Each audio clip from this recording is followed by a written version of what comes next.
Hello guys, welcome back to my channel world of drama. आज मैं आपके लिए Korean BL drama love struck का एपिसोड 6 लेकर आई हूँ। अगर अभी तक आपने बाकी के एपिसोड्स नहीं देखे हैं तो मैं लिंक डिस्क्रिप्शन बॉक्स में दे दूंगी, please do check it out. So without further ado let's get into the video. पिछले एपिसोड में हमने देखा था कि शॉनिल का बॉयफ्रेंड इंशो शॉनिल को वापस शॉल ले जाने आया होता है। वो शॉनिल को वहां जाकर उनके रिश्ते की नई सिरे से शुरुआत करने को कहता है। आगे हम देखते कि ये चन अपनी माँ के साथ कॉर्न छिल रहा होता है, पर उसका ध्यान शॉनिल और इंशो पर ही होता है। ये चन को कहीं खोया हुआ देखकर उसकी माँ उसे मारने लगती है और डांटती भी है, क्योंकि कल वो खेत में काम आधे पर ही छोड़कर वापस आ गया था। ये चन अपनी माँ से कहता है कि उसे चोट लग रही है।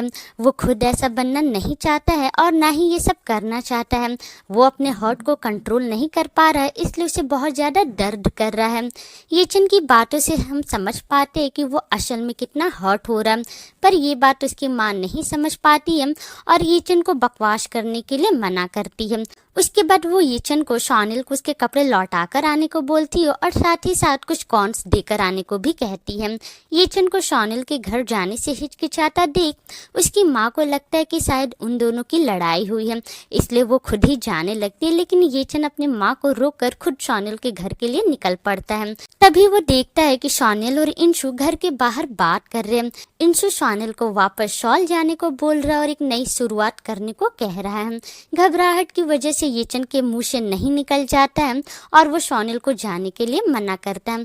फिर वो जल्दी से बहाना बनाता है कि वो उनके लिए कॉर्न लेकर आया है, बिना कॉर्न खाए वो लोग वापस नहीं जा सकते हैं। इंशु येचन पर बहुत गुस्सा करने लगता है और कहता है कि ये कोई मजाक करने का समय नहीं है, उसे उनके बीच नहीं आना चाहिए था। शॉनिल जब इंशु को चुप करने की कोशिश करता है तो वो शॉनिल पर भी भड़कने लगता है और उसे येचन को यहाँ से भगाने के लिए कहता है। लेकिन शॉनिल येचन को घर के अंदर जाकर उसका इंतजार करने को बोलता है। येचन बात मानकर अंदर चला जाता है। इंशु शॉनिल से पूछता है कि वो क्या करने की कोशिश कर रहा है। शॉनिल उसके सवाल का जवाब दिए बिना वहां से जाने लगता है। इंशु भी उसके पीछे पीछे जाता है। शॉनिल एक बार फिर इंशु को शॉल वापस जाने के लिए कहता है और बताता है कि वो यहाँ रहना चाहता है। इंशु धमकी देता है कि अगर शॉनिल उसके साथ नहीं आएगा तो उनके बीच सब कुछ खत्म हो जाएगा।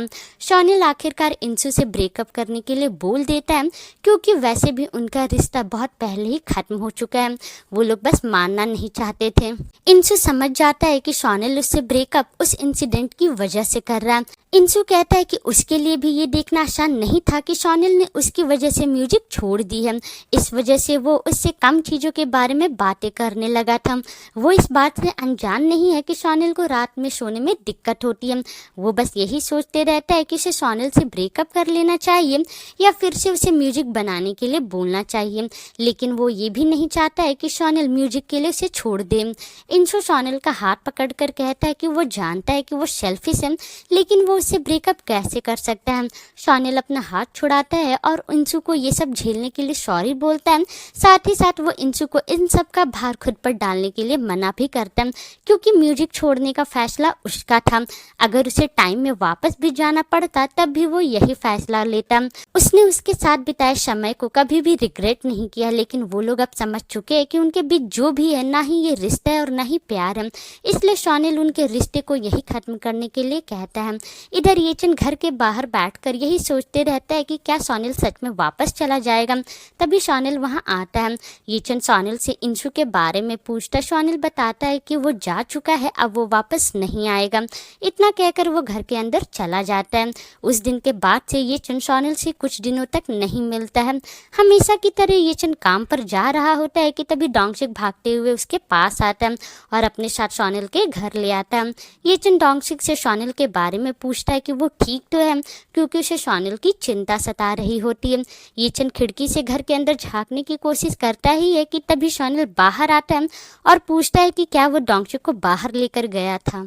ये चिन बताता है कि वो तो खेत पर जाने वाला था, तभी डोंगशिक अचानक वहां आ गया, इसलिए वो उसे यहाँ छोड़ने आया था। शॉनेल का चेहरा देखकर ये चिन पूछता है कि क्या वो बीमार है। शॉनेल बताता है कि वो ठीक है, बस कुछ दिनों से सोया नहीं है। ये चिन शॉनेल को अपने साथ खेत पर लाता है और कहता है कि जब भूख ना लगे और नींद ना आए तो उस समय फिजिकल काम करना बेस्ट होता है। ये चिन शॉनेल को एक दिन के 50,000 कोरियन वॉन देने को बोलता है। शॉनेल पहले तो सरप्राइज होता है, फिर वो ये चिन के कामों में हाथ बटाने लगता है। ये चिन को ध्यान से काम करता देख शॉनेल स्माइल करता है। काम करते करते शॉनेल बहुत थक जाता है और ये चिन से कहता है कि इस काम के लिए 50,000 कोरियन वॉन भी बहुत कम है। ये चिन बगल के बागान से फ्रूट्स चोरी करके लाता है और शॉनेल को खाने के लिए देता है। शॉनेल फ्रूट्स को पहले धोने के लिए बोलता है, लेकिन ये चिन डायरेक्ट खाने के लिए कहता है क्योंकि यहाँ पर पेस्टिसाइड का इस्तेमाल नहीं किया जाता है। ये चिन के जिद करने पर शॉनेल फ्रूट्स खाने लगता है और उसे वो बहुत टेस्टी भी लगता है। खाने के बाद शॉनेल थोड़ी देर सोने की कोशिश करता है। उसके चेहरे पर धूप सीधे आ रही होती, इसलिए ये चिन अपने हाथों से धूप रोकने की कोशिश करता है। इस वजह से शॉनेल की नींद खुल जाती है और वो ये चिन को देखकर स्माइल करता है।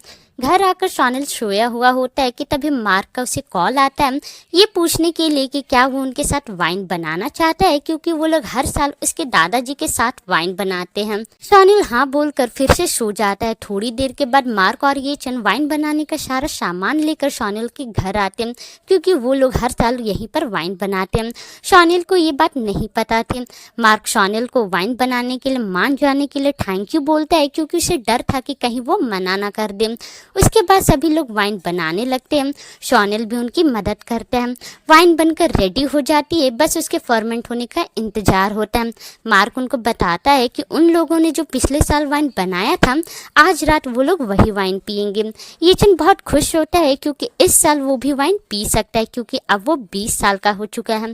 पिछले साल उसने वाइन बनाया था, वो पी नहीं पाया था। रात को वो लोग पीने के साथ साथ खाने की भी तैयारी करते हैं।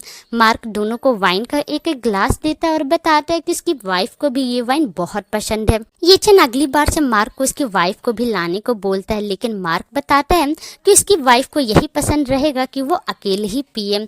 मार्क उनकी तरफ इशारा करके कहता है कि उनके लिए ये रात बहुत लंबी है। शॉनेल मार्क का इशारा समझ जाता है कि वो क्या कहने की कोशिश कर रहा है। उसके बाद वो लोग पीना शुरू करते हैं। थोड़ी देर के बाद मार्क शॉनेल से कहता है कि कभी कभी अलग होना अच्छा होता है, वो बहुत जल्द अपने नए प्यार से मिलेगा। मार्क का इशारा उसके और इंशु की तरफ होता है।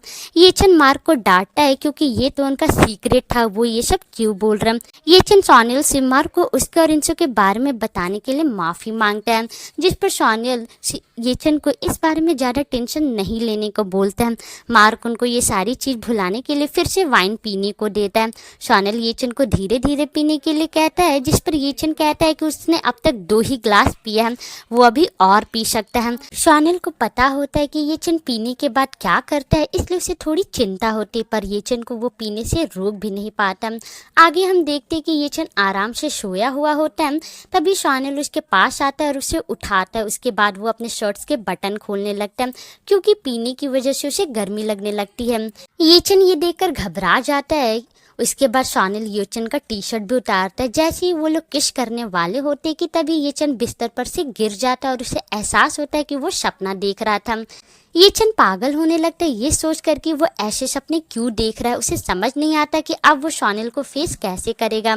तभी शॉनेल उसके पास आता है और कल रात ज़्यादा पीने के लिए डांटने लगता है। गर्मी की वजह से शॉनेल अपना शर्ट हिलाने लगता है, जिससे ये चिन को वो सपना याद आता है और उसके गाल कुछ ज़्यादा ही लाल हो जाते हैं। ये देखकर शॉनेल एसी ऑन करने जाने लगता है कि ये चिन ये बोलकर वहाँ से जल्दी से निकलने की कोशिश करता है कि ये जगह गर्मी की वजह से बहुत डेंजरस है, लेकिन शॉनेल पीछे से ये चिन का जैकेट पकड़कर उसे रोकता है और एसी ऑन करने को बोलता है, लेकिन ये चिन सॉरी बोलकर वहाँ से चला जाता है।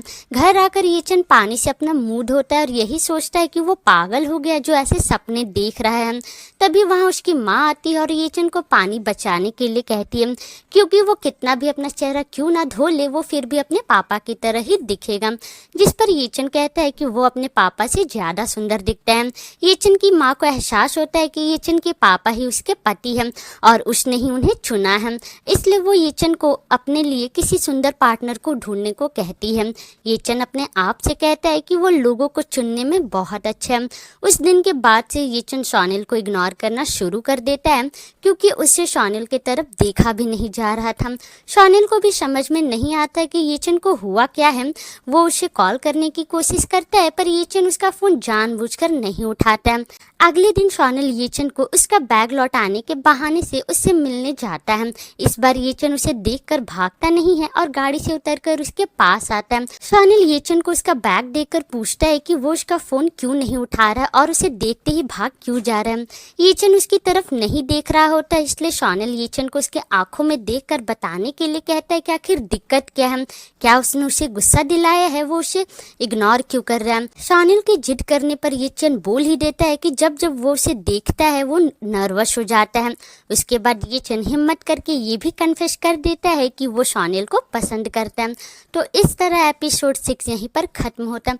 आई होप आपको ये वीडियो पसंद आई होगी, साथ ही साथ ये सीरीज भी आपको बहुत अच्छी लग रही है। बहुत जल्द मिलूंगी मैं इसके नेक्स्ट एपिसोड के लिए। अगर आप मेरे चैनल पर नए हो तो सब्सक्राइब करना मत भूलिएगा। Till then bye.